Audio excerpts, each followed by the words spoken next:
So the thing to be evaluated is, does having a second suppression apparatus at Station 8 improve that number?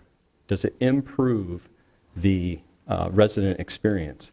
The other way of saying that is, how many suppression apparatus should be at Station 8? Should it be 1 or should it be 2? Historically, it's sometimes been on paper but not in reality. It's been staffed and not staffed. But we have data from the last now 18 months, and that is what happened with the resident experience over that time. In 2023, Engine 8 was out of service 70% of the time. In 2024, Engine 8 and Truck 8 were both in service every day, unless they were out for, literally out of service for training or something like that. But they were in service every day of that 18 months.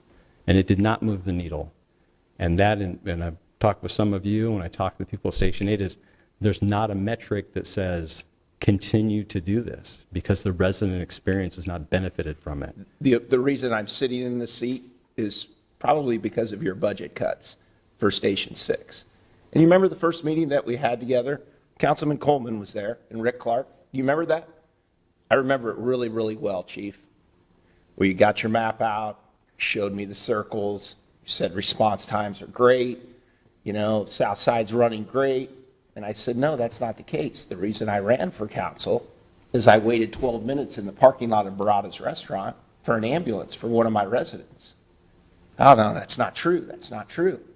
You can skew these numbers however you want to skew it. You can say from the time they pick up the phone to the time they hang it up, your response times are different.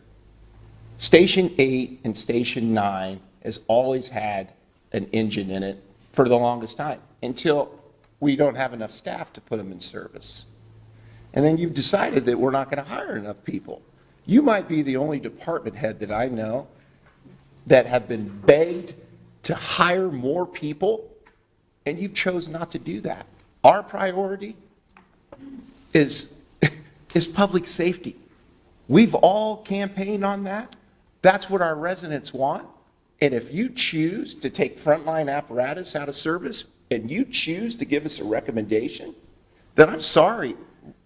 You two are in the wrong positions. Okay, Joe. I'm just saying. Joe, That we is are a talking- this is a Joe. frontline apparatus Joe. that you're choosing to take out. And you want to keep calling it a pilot? It's not a pilot. You've given it that name because you want to take it out of service. Those units should be both in service. Joe. Both of them.